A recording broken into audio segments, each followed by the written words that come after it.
नमस्कार, TNN 24 news में फिर एक बार आपका स्वागत है। मैं हूं रियाज शेख। इस समय हम नागपुर के मेवा हॉस्पिटल में हैं।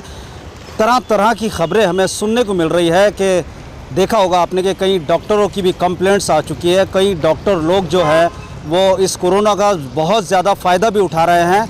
हमेशा कंप्लेंट हमें देखने को मिलती है, सुनने को मिलती हैं। लेकिन साथों साथ जहाँ सरकार की अगर हम बात करते हैं तो जो टोल नंबर दिए गए हैं, हेल्पलाइन नंबर दिए गए हैं, उस पर भी लोग नदारद नज़र आने लगे हैं।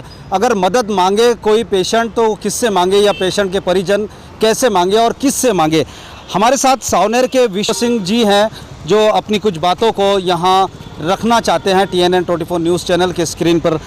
सर, आपका स्वागत है TNN जी। बहुत बहुत धन्यवाद। अभी मैं आपको बताना चाहता हूँ कि पिछले ये कोरोना जो आया है ये हमारी पूरा का पूरा हेल्थ सिस्टम पूरा कोलैप्स हो चुका है। ये जो भ्रष्टाचार रूपी जो तंत्र हैं, पूरा शासन है, ये इनकी सबकी पोल खुल चुकी है।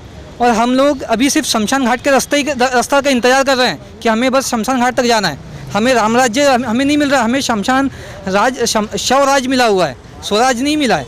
हम लोग यही बताना चाह रहे हैं कि अगर कलेक्टर ऑफिस से फ़ोन लगाते हैं कि सरकार ने क्या व्यवस्था की है, हमें बेड चाहिए, हमें ऑक्सीजन सिलेंडर चाहिए, हमें ICU चाहिए, सरकार फ़ोन ही नहीं उठा रही है।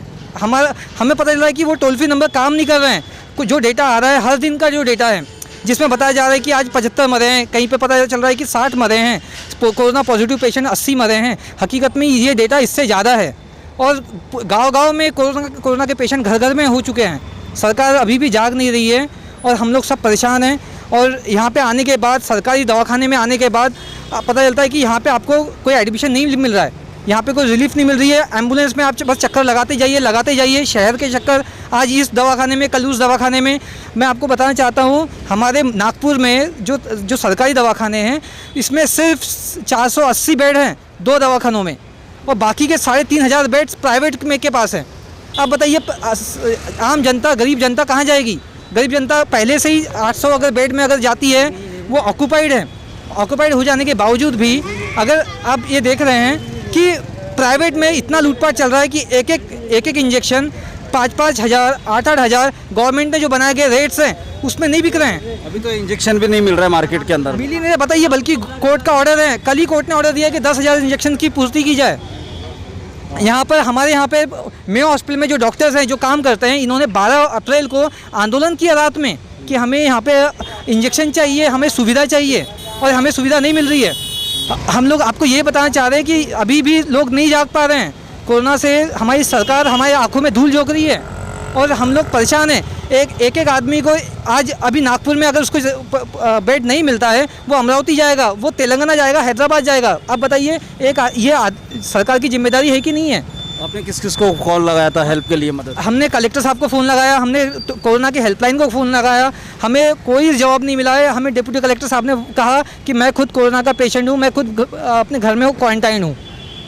क्या कहना चाहेंगे कि एकमात्र उपाय सिर्फ लॉकडाउन ही है या और कोई दूसरा रास्ता है जनता के लिए या कोरोना को मात देने के लिए? लॉकडाउन ये कोई उपाय नहीं है, क्योंकि हमारे पास में एक दिन में हम हॉस्पिटल नहीं बना सकते हैं, हम एक दिन में दवाई नहीं बना सकते हैं। अभी हमारे पास में एक ही उपाय है, जो है कि जहाँ पे जनता है उसको घर पहुँच सेवा दी जाए। अगर आपके हॉस्पिटल नहीं है, उसका सबका इंश्योरेंस कीजिए, चाहे प्राइवेट हॉस्पिटल है, वो सरकार खर्चा वहन करना चाहिए। कहीं पे भी आदमी बच जाएगा तो बचेगा तो सही, कम से कम। लूटपाट जारी है, सरकार का काम है लूटपाट को रोकना। अब पर ये जो काम है, अगर एडमिशन नहीं मिलेगा, आदमी की ज़िंदगी नहीं बचेगी और आदमी ऐसे ही ख़त्म हो जाएगा। क्या नाम है आपका पूरा? मेरा नाम विश्वजीत सिंह है, मैं सावनेर से हूँ। और मैं ये चाहता हूँ कि ये आवाज़ सब तक पहुँचे और सही में ज़िंदगी बचनी चाहिए। ये हमारे पास में शमशान घाट में लाशें गिनने के अलावा कोई दूसरा काम नहीं बचा है। बिल्कुल, जान है तो जहान है, किसी ने कहा है तो जान है तो जहान है, वरना सब बर्बाद है। अगर कोरोना से इसी तरह यही आंकड़े अगर मौत के सामने आते रहें तो इस देश का, इस नागपुर का क्या होगा भगवान ही जाने। तो आगे भी बने रहिए मेरे साथ और देखते रहिए TNN 24 news. Cameraman Faheem Ahmed के साथ रियाज शेख, नागपुर।